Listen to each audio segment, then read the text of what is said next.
బాబుగారి మాటలకు అర్థాలే వేరులే, అర్థాలే వేరులే. అవునంటే కాదనిలే, కాదంటే అవుననిలే.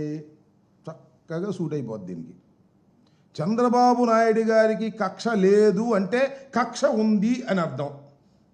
చంద్రబాబు నాయుడు గారు నేను నిప్పు లాంటి మనిషిని అన్నాడు అనుకోండి, ఆయన పెద్ద తుప్పు లాంటి మనిషి అని అర్థం. నేను అసలు తప్పే చెయ్యను అన్నాడంటే నిత్యం తప్పులు చేస్తాడని అర్థం.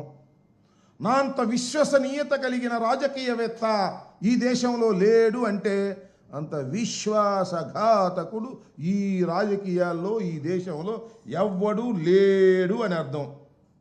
నేను అందరినీ విశ్వసిస్తాను అంటే ఎవరిని నిశ్వసించను అని అర్థం. నేను అక్రమాలు చెయ్యను అన్నాడా, రోజు అక్రమాలు చేస్తాడని అర్థం. చంద్రబాబు నాయుడు గారు ఉమ్మడి రాష్ట్రం అయిపోయిన తర్వాత, విడిపోయిన తర్వాత హైదరాబాద్లో ఒక ఎమ్మెల్సీని కొనడం కోసం డబ్బులు సరఫరా చేస్తూ లైవ్లో దొరికిపోయాడు. అవునా? నేనన్నా కల్పించానేది? అదే మా వాళ్ళు బ్రీఫ్డ్ మీ కేసులో అంత లైవ్లో దొరికిపోయినా కూడా నా అంత నిజాయితీ పరుడు ఎవడో లేడు నమ్మని అంటాడు. ఈ పత్రికలేమో వాళ్ళు చంద్రబాబు నాయుడు గారు అంత నిజాయితీ పరులు ఎవరు లేరండి, ఈ భారత రాజకీయాల్లో ఆయనంత స్వచ్ఛమైనటువంటి రాజకీయ నాయకుడు ఎవ్వరు లేరు అని చెప్తాడు. మనం నమ్మాలి. అంత పెద్దగా లైవ్లో దొరికిపోయినా కూడా మహానుభావుడు భలే మేనేజ్ చేసుకుంటాడులే.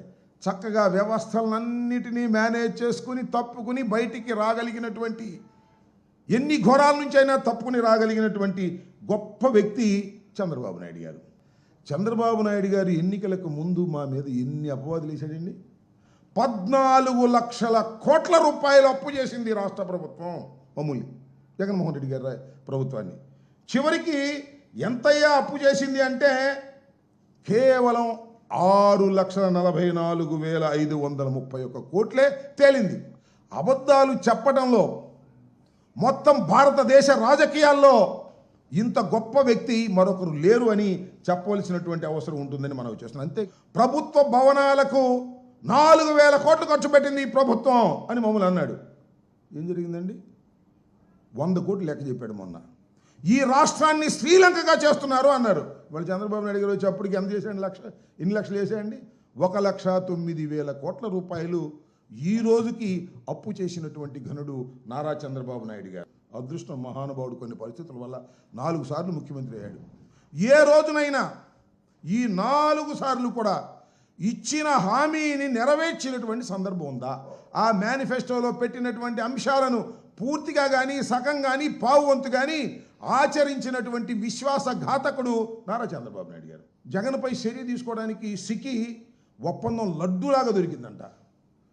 లడ్డూలాగా దొరికితే అసలు తినకుండా ఉంటావు నువ్వు. ఆ లడ్డు పుచ్చిపోయినా తింటావు, ఏ లడ్డు అయినా తింటావు, కానీ అది తిన్నావా నీ గొంతు పట్టుకుంటుంది. దీనిలో ఏమీ లేదు అనే విషయం తెలిసిన తర్వాత ఏమీ చేయలేని ఒక స్థితిలోకి నువ్వు ఉన్నావు. ఆదాని మీద యాక్షన్ తీసుకోడంట, అక్కడ తేలితే కానీ ఇక్కడ తీల్చుకోనని చక్కగా తప్పుకున్నాడు. దానిలో ఏమీ లేదనే అంశం చాలా స్పష్టంగా అర్థమవుతా ఉన్నది.